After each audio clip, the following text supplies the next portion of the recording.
Hello everyone, welcome back to the channel. Law of demand जो हमने start किया था, demand and supply principles of micro economics में, तो हमने डिमांड और यूटिलिटी कैसे रिलेटेड है वो देखा। फिर मैंने आपको डिफरेंस भी बताया है कि डिमांड एंड क्वांटिटी डिमांडेड में डिफरेंस क्या है। तो अगर किसी ने वो वीडियोस नहीं देखे हैं तो प्लीज़ प्लेलिस्ट पे जाके देख लीजिए पहले, एंड देन इस वीडियो पे हम लॉ ऑफ डिमांड समझेंगे कि लॉ ऑफ डिमांड क्या होता है, उसका शेड्यूल, ये अलॉन्ग विथ शेड्यूल उसका प्लॉटिंग ग्राफिकल रिप्रेजेंटेशन हम देखेंगे। तो let's begin with law of demand. उससे पहले जस्ट इफ़ इन केस किसी को मेरे से क्लास चाहिए, online class for any topic और एनी पेपर ऑफ इकोनॉमिक्स, तो आप नीचे दिए गए नंबर पे व्हाट्सएप कर सकते हो और आपका नाम, टॉपिक जिस पे आपको ऑनलाइन क्लास चाहिए, जितना हो सके जल्दी मैं आपको रिवर्ट बैक करूँगी। Let's begin. An important generalization about demand is described by law of demand. General law जो है डिमांड किस तरीके से रिलेटेड है उसका जनरल टर्म्स में लॉ ऑफ डिमांड एक्सप्लेन करता है, डिस्क्राइब करता है। The law of demand express the functional, exactly law of demand बता क्या रहा है, it is telling us the functional relationship between price and quantity demanded. वो क्या बताता है कि demand is a function of price, यानी प्राइस और डिमांड के बीच में किस तरीके का फंक्शनल रिलेशनशिप है, कौन किस पे डिपेंडेंट है, और दूसरी चीज़ किस तरीके से डिपेंडेंट है, यानी पॉजिटिवली डिपेंडेंट है या नेगेटिवली डिपेंडेंट है। ये चीज़ लॉ ऑफ डिमांड बताता है। द लॉ ऑफ डिमांड और functional relationship between price and quantity demanded is one of the best known and most important law of economic theory. किसी भी standard को ले लो आप, 11th स्टैंडर्ड ले लो, 12th standard, UG, PG level, सबसे पहले कंज्यूमर इक्विलिब्रियम जो होता है उसके सेक्शन में या कंज्यूमर इक्विलिब्रियम थियोरी में लॉ ऑफ डिमांड आता है।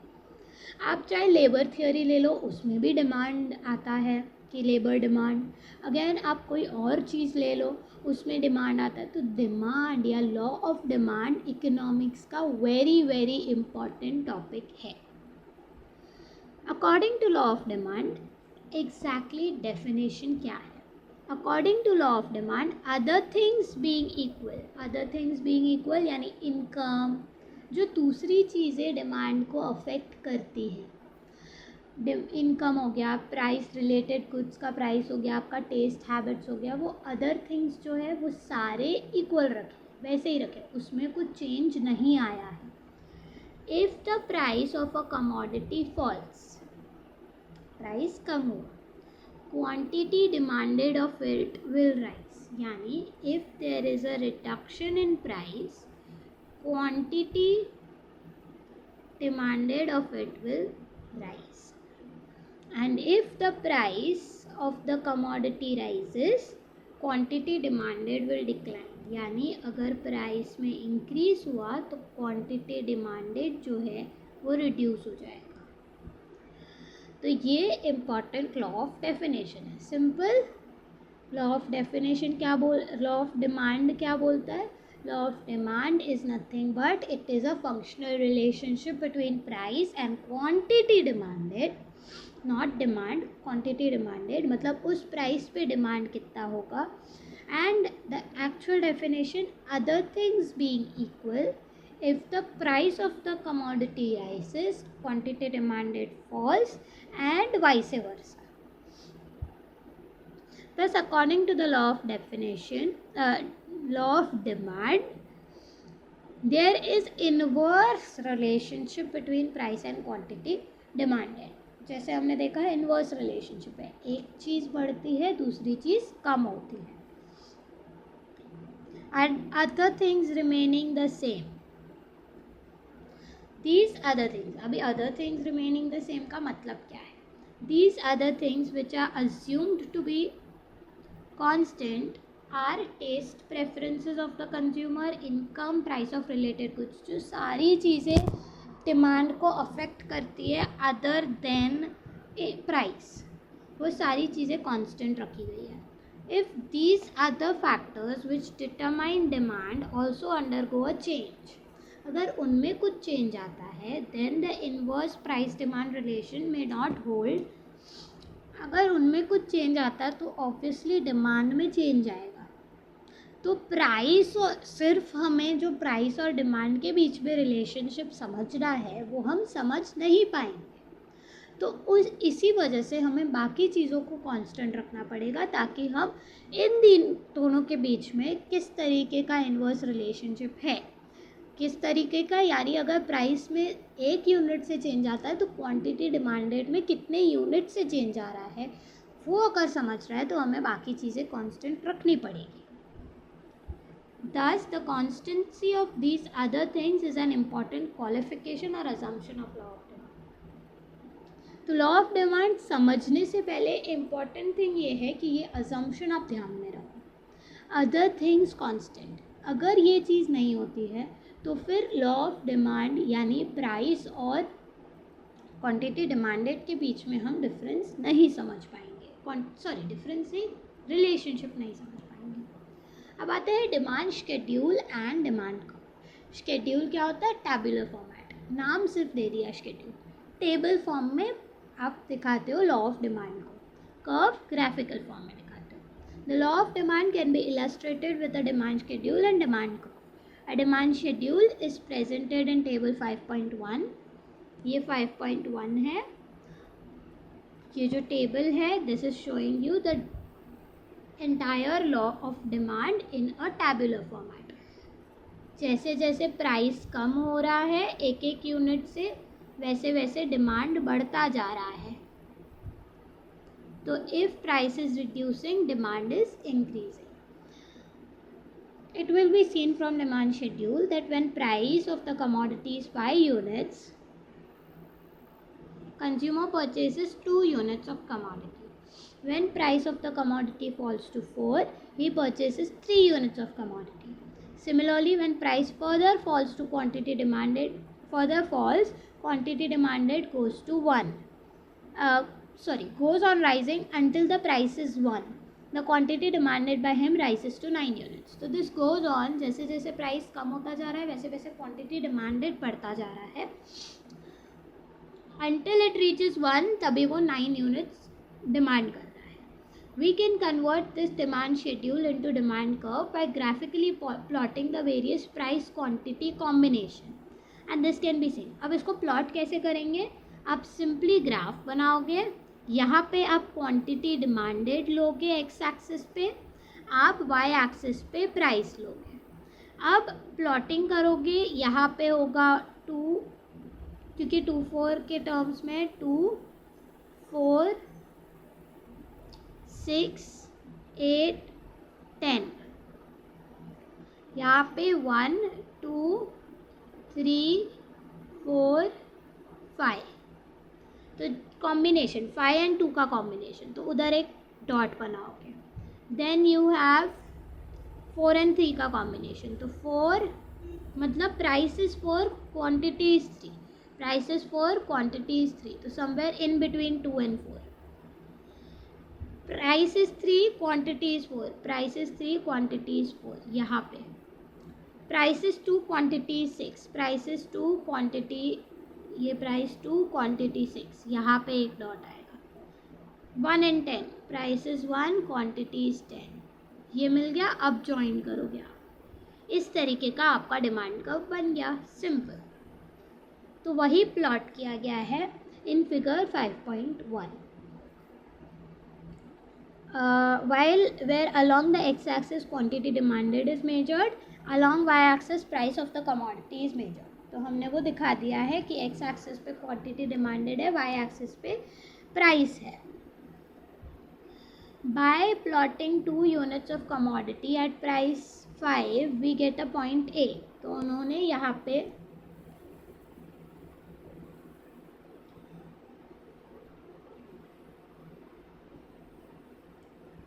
फाइव प्राइस पे 2 क्वांटिटी है तो पॉइंट ए ले लिया. कॉम्बिनेशन डिफरेंट कॉम्बिनेशन लेके A B C D E points ले लिया एंड देन उन ABCDEF पॉइंट्स को ज्वाइन किया ताकि DD कर्व मिल सके, which is known as demand curve. Demand curve का डेफिनेशन क्या है? Demand curve is a graphical या ग्राफिक स्टेटमेंट और graphical presentation of quantity of goods demanded by the consumer at various possible prices in a given period of time। तो given period में different quantities कितना वो purchase करता है given the various prices। 4 price पे वो कितनी क्वांटिटी डिमांड कर रहा है, 10 प्राइस पे वो कितनी क्वांटिटी डिमांड कर रहा है, 5 पे वो कितनी क्वांटिटी डिमांड कर रहा है, वैसे। It should be noted that a demand schedule or a demand curve does not tell us what the price is। वो हमें नहीं बोल रहा है कि ongoing price क्या है। It only tells us how much quantity of good would be purchased by the consumer at various possible prices। वो exact ongoing price नहीं बता रहा है, वो सिर्फ बता रहा है कि अगर ये सिचुएशन होता है कि अगर प्राइस इतना होता है तो क्वांटिटी डिमांडेड कितनी होगी बाय अ कंज्यूमर कितना डिमांड करेगा। Further it will be seen from the demand schedule and demand curve that as price of the commodity falls more quantity of it is purchased or demanded। that is what is law of demand। जैसे price कम हो रहा है quantity demand बढ़ रही है। since more is demanded at a lower price and less is demanded at a higher price, demand curve slopes downward to the right। क्योंकि inverse relationship है इस वजह से आपका डिमांड कर्व डाउनवर्ड स्लोपिंग है। Thus the downward sloping demand curve is in accordance with the law of demand, which as stated above describes inverse price demand relationship। Same thing is repeated in different words। It is important to note here that behind this demand curve or price demand relationship always lie the taste and preference of the consumer, his income, price of substitute and complementary goods, all of which are assumed to be constant। उन सारी चीज़ों को आपने constant assume किया है, लेकिन still they exist. हम ये नहीं कह रहे कि वो है ही नहीं, वो हैं, लेकिन उनको हमने कांस्टेंट अज्यूम किया, तो उनका जो इफेक्ट होगा वो हम आगे देखेंगे। In drawing a demand curve, we assume that the buyer or the consumer does not exercise any influence over the price of the commodity, that is, he takes the price of the commodity as given and constant for him। तो हम ये भी जब law of demand या demand curve draw करते हैं, हम ये नहीं लेते हैं कि वो चेंज ले रहा है प्राइस में, कि आगे लेट्स से फॉर एग्जांपल वो एक्सपेक्ट कर रहा है कि आगे चल के प्राइस बढ़ेगा, ये सब वो एक्सपेक्ट नहीं कर रहा है। गिवन है प्राइस 4 और वो कांस्टेंट रहेगा थ्रू आउट, क्योंकि अगर प्राइस में वो अज्यूम कर रहा है कि बाद में आगे चल के चेंज आएगा, तो वो अपने क्वांटिटी डिमांडेड में भी चेंज लाएगा। किस तरीके से, हम जब डिटर्मिनेंट्स या फैक्टर्स अफेक्टिंग डिमांड देखेंगे उसमें हम उसे इन डेप्थ समझेंगे। Ceteris paribus assumption, other things being constant जो आपने लिया उसे सेट्रिस पेरिबिस वर्डिंग दे दिया है इकोनॉमिक्स में, that's it. It is important to know that when drawing a demand curve showing relation between price and quantity demanded, economists must make an important assumption of ceteris paribus। होता क्या है? Ceteris paribus literally means other things being equal। Simple। In the context of demand curve, when relation between price and quantity demanded of a good is being studied, ceteris paribus implies the factor other than price which influence demand remain constant। जो दूसरे factors हैं जिनको हमने assume किया है constant, उसकी बात कर रहे हैं। ceteris paribus मतलब बाकी सारी चीज़ें कांस्टेंट होनी चाहिए जो प्राइस के अलावा अफेक्ट कर रही है। The demand curve of the commodity slopes downward because ceteris paribus, given the other things constant, fall in the price causes increase in quantity demanded। तो डेफिनेशन इस तरीके से भी आप लिख सकते हो। Instead of writing other things being constant, you can write law of demand states that when price rises quantity demanded falls, ceteris paribus, that's it, means given the other things constant। Although the assumption of ceteris paribus refers to hypothetical situation in which some factors are held constant in the real world, many variables change at the same time. assumption है ये, तो real world में तो change होगा. तो assumption भले ही हम ले रहे हैं कि बाकी चीज़ें constant है, but in the real world it changes. Therefore, when we are using the concept of demand for a commodity, to analyze certain economic policies and events, we must remember what factors are being held constant and what are not.